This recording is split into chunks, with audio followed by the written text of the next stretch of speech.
अमेरिकी राष्ट्रपति Donald Trump ने दावा किया है कि कतर की राजधानी दोहा में अमेरिका और ईरान के बीच अहम बातचीत होगी। ट्रंप का कहना है कि ईरान ने खुद इस बैठक का अनुरोध किया था। ट्रंप ने यह भी कहा है कि अमेरिका का लक्ष्य ईरान को परमाणु हथियार हासिल करने से रोकना है। दोहा वार्ता के दौरान दोनों देशों के बीच 17 जून को हुए समझौता ज्ञापन को आगे बढ़ाने पर चर्चा होगी।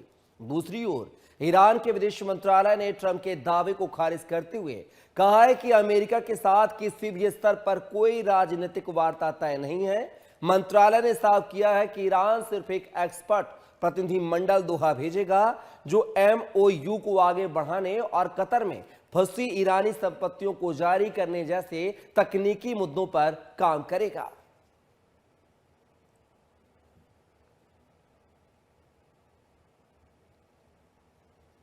तो एक बार फिर से बात की जाए, 17 जून को जो MOU पर 14 सूत्रीय मसौदे पर हस्ताक्षर हुए थे वो कहीं ना कहीं कारगर साबित नहीं हो रहा है। दोनों देश एक दूसरे पर हवाई हमले, मिसाइल हमले करने में जुटे हुए हैं और एक बार फिर से जो है अब दोहा में बैठकों का दौर चलेगा। और इसी खबर पर चर्चा करने के लिए हमारे साथ रक्षा विशेषज्ञ ग्रुप कैप्टन UK देवनाथ जी हमारे साथ जुड़ गए हैं। देवनाथ जी, जिस तरीके से मिडिल ईस्ट के हालातों को लेकर आपने भी देखा कि 3 महीने से ज्यादा का समय हो चुका है, दोनों देशों में तकरार अभी भी जारी है। सीज फायर होने के बाद भी जो है दोनों देश एक दूसरे पर हवाई हमले, मिसाइल हमले करने में लगे हुए हैं। एक बार फिर से दोहा में मुलाकातों का दौर होने वाला है। ईरान कह रहा है कि उसको कोई शांति वार्ता की बात नहीं है, कोई तकनीकी मुद्दों पर बातचीत होना है। हालांकि और ट्रंप साहब कह रहे हैं कि अब जो है ये कहीं कहीं अंतिम फैसला जो 60 दिन का मसौदा था उस पर आगे बात बढ़ेगी। दोनों के बयानों में एक बार फिर से जो है भिन्नता नजर आ रही है। आखिर कैसे देखें दोहा में होने वाली बैठक को?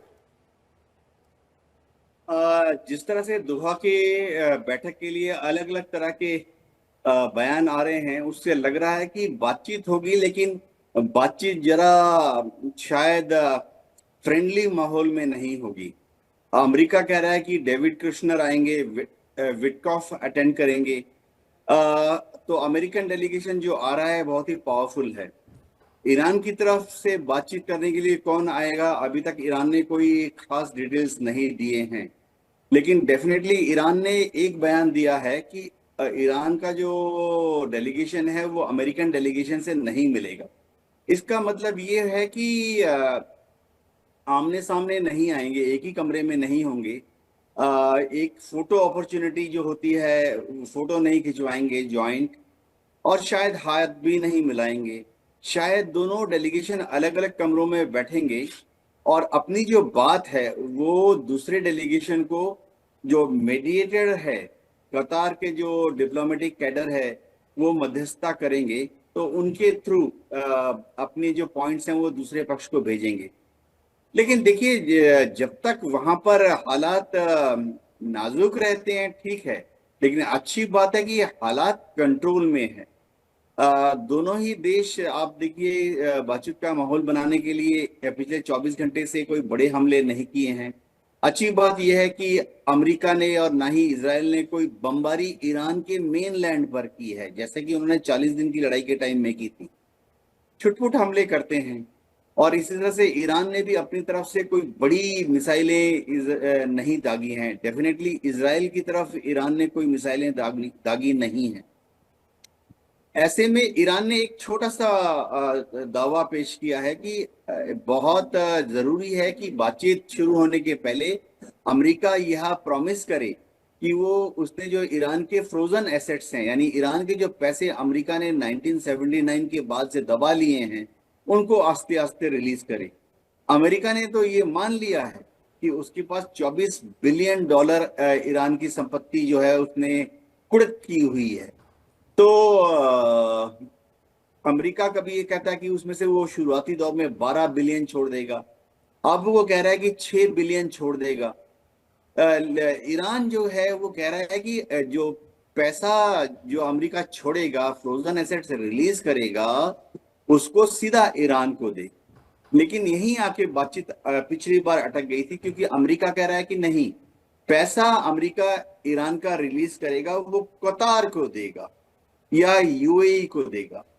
और जब कोई ईरान में बड़ा काम हो जाएगा, इंफ्रास्ट्रक्चर डेवलपमेंट का काम हो जाएगा, होटल बन जाएगा, अस्पताल बन जाएगा, स्कूल बन जाएगा, हाईवे बन जाएगा, तो तब पैसा रिलीज कतार से होगा या यूएई से होगा, उस कंपनी को जो कि वो हाईवे ईरान में बना रही है, अस्पताल में ईरान बना रही है। क्योंकि अमेरिका को डर है कि ऐसा ना हो कि सीधा अगर ईरान को पैसे दे दिए तो ईरान वो पैसा डेवलपमेंट में या रिकंस्ट्रक्शन में ना खर्च करे, वरन हथियार खरीदने में या आईआरजीसी के ऊपर खर्च कर दे। जी देखिए देवनाथ जी, ट्रंप साहब तो कह रहे थे कि जो कतर में, यूएई में जो अमेरिकी सैन्य ठिकानों पर ईरान ने जो हमले किए थे, पहले उनकी भरपाई होगी इस फ्रीज किए हुए फंड को रिलीज करने पर, उसके बाद जो बचा कुचा को वो ईरान को दिया जाएगा। तो क्या इस बात पर सहमति नहीं बन पा रही है?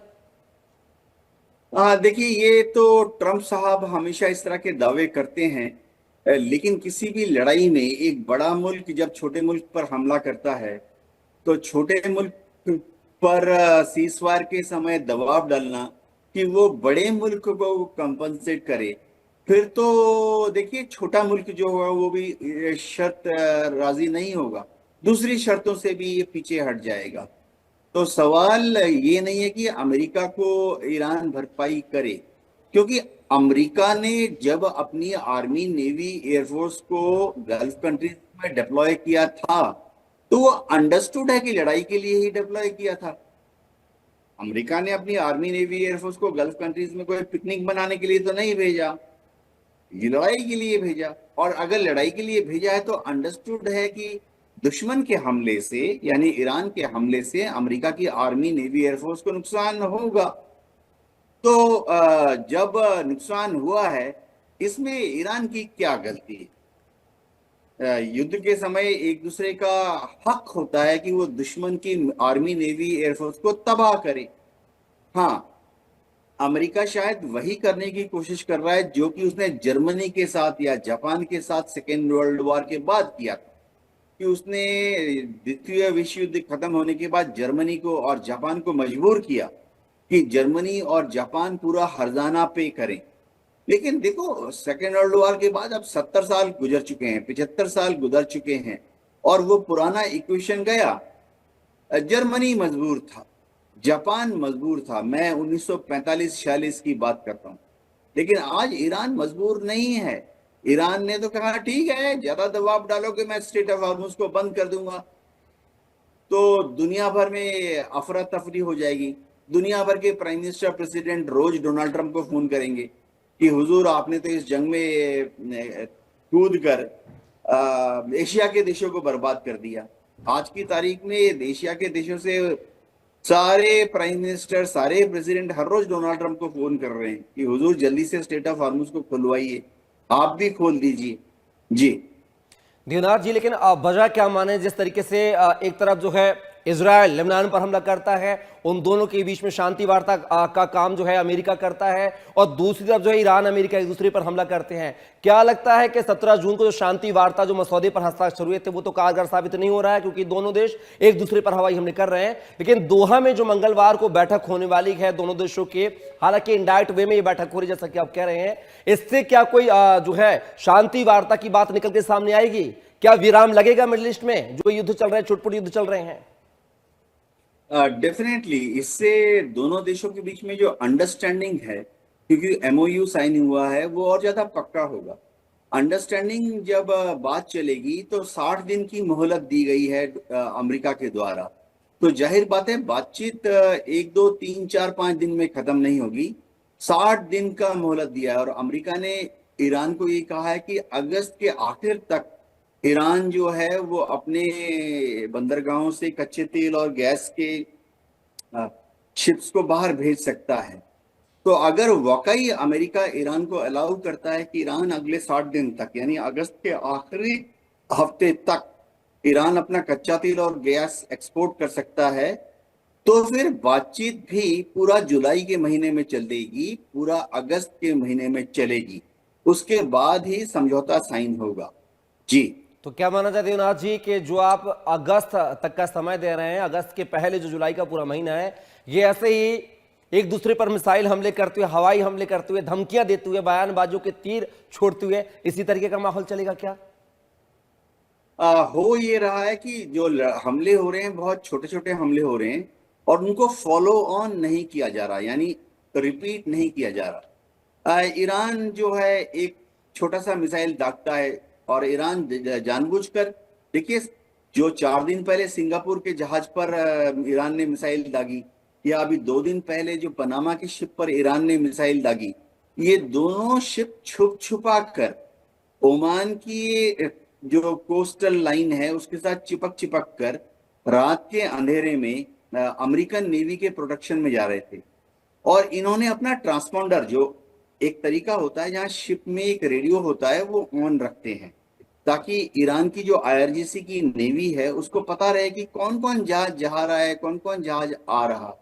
और ईरान जाने दे रहा है। अगर आप देखें पिछले हफ्ते में 48 से ज्यादा शिप्स निकले हैं, पिछले 3 दिन में 27 से ज्यादा शिप्स निकले हैं। ईरान उनको जाने दे रहा है, बशर्ते वो पहले बोले कि वो जो स्टेट ऑफ हार्मुज में ईरान ने एक एडमिनिस्ट्रेटिव अथॉरिटी बनाई, वहां रजिस्टर करें, जहाज का नाम बताएं, किस देश का जहाज है, कहाँ का झंडा लगेगा, कहाँ से आ रहा है, कहाँ जा रहा है, क्या ले जा रहा है, ये आईआरजीसी के पास रजिस्टर करें। उसके बाद आईआरजीसी उसको कंट्रोल नंबर दे देती है, ताकि अगर आईआरजीसी उसको चैलेंज करेगी, भाई कहाँ हो, किस देश के हो, कहाँ जा रहे हो, तो वो अपना कंट्रोल नंबर बताए और जाए। हो ये रहा है कि शर्त ये भी है कि वो जहाज अपना ट्रांसपॉन्डर ऑफ नहीं करेगा। ट्रांसपॉन्डर, मैं दर्शकों को बता दूं, एक रेडियो डिवाइस होता है, वो इन कमर्शियल शिप पे लगा होता है ताकि जी। ईरान की जो आईआरजीसी है, उनका जो रडार है, उसमें वो जहाज दिखता रहे। अब ये सिंगापुर का जो जहाज था, पनामा को जहाज था, ये रात के अंधेरे में अपना ट्रांसपोर्टर ऑफ करके चुप चुप के ओमान की तटा तरफ से चिपक चिपक कर छुप छुप कर निकलने की कोशिश कर रहे थे। तो ईरान ने एक छोटा सा मिसाइल दागा जिसमें महज 5 किलो का एक वॉरहेड होता है, धमाका छोटा सा। जहाज को भी कोई नुकसान नहीं हुआ, किसी क्रू को नुकसान नहीं हुआ। बेसिकली ईरान का पर्पस था कि तुम छुप के नहीं जा सकते, ईरान से पहले एक कंट्रोल बिल्कुल नंबर लो देवराज जी, कहीं ना और फिर कहीं निकल हॉर्मुज जाओ। स्ट्रेट में कंट्रोल को लेकर, पावर को लेकर जो है दोनों देश एक दूसरे पर जो है तनातनी किए हुए हैं। लेकिन देखना होगा कि दोहा में जो मंगलवार को बैठक होने वाली है उसके बाद की तस्वीर क्या होगी। फिलहाल के लिए इस चर्चा में हिस्सा लेने के लिए देवराज जी आपका बहुत शुक्रिया, धन्यवाद।